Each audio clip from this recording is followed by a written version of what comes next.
Над маленьким бельгийским городком Вервье плывут мелодии издалека, с Северного Кавказа, песни и ритмы Чечни.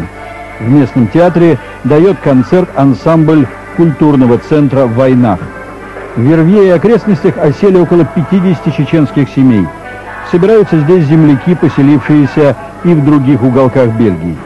Культурный центр официально зарегистрирован недавно. Сегодня, по сути, премьера. Женщины к этому дню приготовили свои традиционные кушанья и угощают ими бельгийцев, с которыми живут теперь по соседству. Создатели культурного центра «Войнах» подчеркивают, что организовали его в первую очередь для детей. Чеченская диаспора – одна из самых молодых в Бельгии. Старожилами считаются те, кто живет здесь по паре лет. Основная же масса тут всего несколько месяцев. И как ни тиха и спокойна европейская жизнь, они все надеются на возвращение.